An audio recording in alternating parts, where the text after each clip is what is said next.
الحمدللہ رب العالمین والعاقبۃ للمتقین الصلاۃ والسلام علی سید الانبیاء والمرسلین قائد الغر المحجلین نبی الحرمین امام القبلتین وسیلتنا فی الدارین صاحب قاب قوسین محبوب رب المشرقین والمغربین جد الحسن والحسین مولانا و مولا الثقلین سیدنا و مولانا و ملجأنا و مأوانا محمد صلی اللہ علیہ وسلم عبدہ و رسولہ اما بعد اعوذ باللہ من الشیطان الرجیم بسم اللہ الرحمن الرحیم قل انما انا بشر مثلکم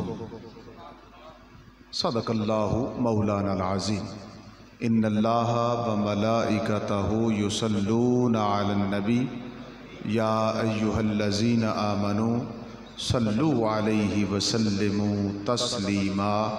سارے احباب محبت سے دوشی پڑھیے الصلاۃ والسلام علیکہ یا سیدی یا رسول اللہ وعلی آلکہ و اصحابکہ یا رحمۃ للعالمین۔ ذرا محبت سے ایک مرتبہ پھر جھوم کر پڑھیے الصلاۃ والسلام علیکہ یا رسول اللہ وعلی آلکہ و اصحابکہ یا خاتم النبیین۔ بعد از حمد و صلات عزیزان گرامی قدر، آج کی اس خوبصورت عظیم الشان عرس پاک بسلسلہ میلاد النبی صلی اللہ علیہ وسلم کی محفل میں تشریف لانے والے علماء کرام ذوی الاحتشام، نعت خوانان شیر لسان، مہمانان گرامی قدر،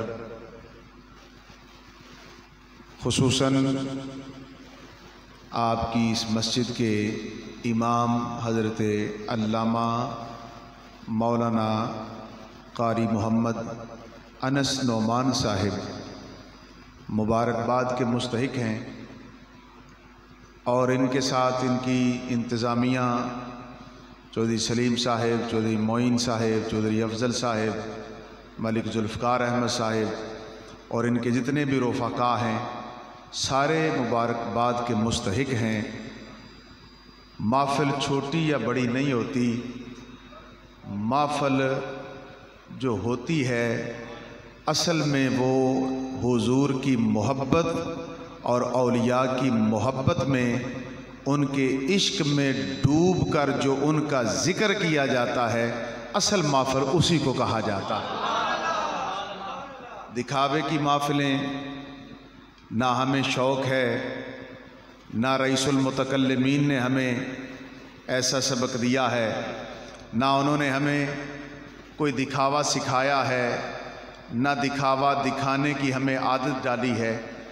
یہ آج ربیع الاول شریف کی آمد ہے، اور اس آمد کے سلسلے میں سنی علماء کونسل، میلاد کمیٹی اور ہماری تنظیمات کی طرف سے یہ پروگرام آج غالباً پہلا پروگرام ہے جو ہمارے شیڈول کے مطابق چل رہا ہے، اور انشاءاللہ یہ پروگرام آخر ربیع الاول شریف تک بلکہ ربیع الثانی تک جاری و ساری رہیں گے انشاءاللہ۔ شیخ صاحب تشریف فرما ہیں، حاجی مظفر الحسن صاحب تشریف فرما ہیں، آپ سارے عزتوں کے لائق تشریف فرما ہے، علماء کا جمع غفیر بیٹھا ہے میرے سامنے، اور آج جو میں نے آیت کریمہ بھی انتخاب کی ہے وہ میرا جمعے کا بھی موضوع تھا، شیخ صاحب بھی وہاں موجود تھے، تو میرا جی چاہ رہا تھا کہ آج میں جب شام کو بیٹھا تو میرے جی چاہا کہ آج میں عرس پاک کی بھی محفل ہے تو میں ان کو بتاؤں گا کہ یہ جو ولایت ہوتی ہے، یہ کسی نہ کسی نبوت کے تابع ہوتی ہے۔ کیا ہوتی ہے جی؟ یہ میرا موضوع سخن رہے گا، آگے چل کر میں اس پر گفتگو کروں گا۔ تو حضرات گرامی قدر، آپ سارے مستحق ہیں مبارکباد کے، آپ عرس پاک کی محفل میں تشریف لائے ہیں۔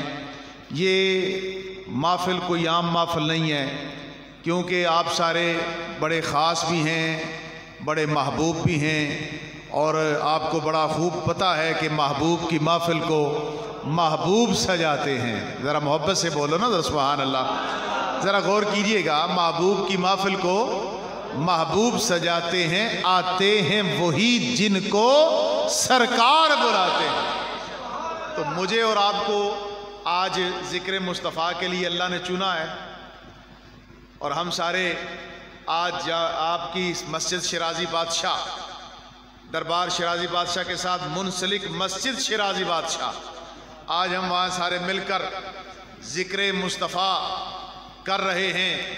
ہم میں اور صحابہ میں فرق کیا ہے؟ صحابہ بھی ذکر مصطفیٰ کرتے تھے، ہم بھی ذکر مصطفیٰ کرتے ہیں۔ ہم ذکر مصطفیٰ کرتے ہیں، صحابہ ذکر مصطفیٰ بھی کرتے تھے اور دیدار مصطفیٰ بھی کرتے تھے۔ تو اس لیے کوئی کہتا ہے جی میلاد کیا ہے؟ میلاد کیا ہے؟ تو میلاد اصل میں ذکر مصطفیٰ کیا ہے جی؟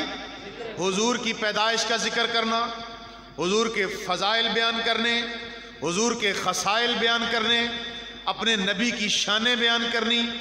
ایسی شانیں، میرا نبی تو ایسی شان والا نبی ہے کہ میرے حضور نماز پڑھا رہے ہیں۔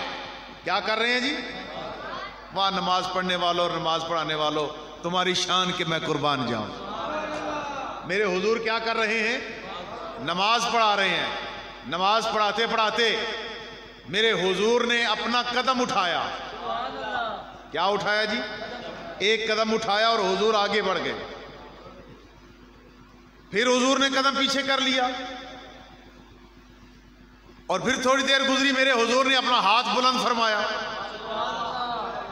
محبت سے کہو ذرا سبحان اللہ۔ باتیں میں نے چند کرنی ہیں، عقیدے کی کرنی ہے، محبت کی کرنی ہے، آپ نے سن کر اپنے ایمان کو تازہ کرنا ہے، کیونکہ ہم تو مقامی ہیں، روزانہ آپ کے سامنے بیان کرنے والے ہیں، اس لیے آپ نے توجہ کرنی ہے، اپنے عقیدے پہ ناز کرنا ہے۔ اللہ نے ہمیں عقیدہ برحق اہل سنت و جماعت عطا کیا ہے، اور یہی سچوں کا عقیدہ ہے، یہی جنتیوں کا عقیدہ ہے، یہی صحابہ کا عقیدہ ہے، یہی اللہ کے فرشتوں کا عقیدہ ہے۔ اب ذرا غور کرنا، اپنے نبی کی شان ملاحظہ کیجئے۔ حضور نبی کریم صلی اللہ علیہ وسلم نماز پڑھا رہے ہیں۔ اچھا، میں عموماً یہاں پر رک کر کہا کرتا ہوں کہ اگر یہی کام کوئی عام مسجد کا مولوی کرے تو گڑبڑ ہو جائے گی، گڑبڑ ہو جائے گی۔ اب ذرا توجہ کرنا، میرے حضور نے نماز پڑھاتے ہوئے اپنا قدم مبارک اٹھایا اور پیچھے فرمایا، پھر اپنا ہاتھ بلند فرمایا، پھر ہاتھ واپس کر لیا۔ نماز مکمل ہوئی، صحابہ نے عرض کی حضور آج خیریت تھی؟ کہا صحابہ جب میں نماز پڑھا رہا تھا تو میرے سامنے جنت آ گئی، میں نے اپنا قدم اٹھایا تو میرا قدم جنت میں تھا، میرا قدم جنت میں تھا، اور پھر میں نے اپنے قدم کو واپس کر لیا۔ پھر جنت میں مجھے ایک انگور کا ایک گوشہ ایک گچھا نظر آیا، انگور کی بیل نظر آئی، تو میں نے اپنا ہاتھ بڑھایا تو وہ جنت کے انگوروں کا جو گچھا تھا وہ میرے ہاتھ میں تھا، وہ میرے ہاتھ میں تھا۔ پھر میں نے اپنا ہاتھ واپس کھینچ لیا، میرا جی چاہا تمہیں جنت کا انگور کھلاؤں، تو صحابہ عرض کرنے لگے حضور کیا ہی بہتر تھا کہ آپ ہمیں جنت کا انگور کھلاتے۔ تو حضور نے فرمایا اگر میں وہ جنت کے انگوروں کا گچھا اتار کر تمہارے لیے، تمہارے کھلانے کے لیے رکھ دیتا، اے میرے صحابہ تم قیامت تک کھاتے رہتے، وہ گچھا ختم نہ ہو۔ اس شان کے حضور اللہ نے اپنا محبوب ہمیں عطا فرمایا۔ اور یاد رکھیے، جب حضور نبی کریم صلی اللہ علیہ وسلم نے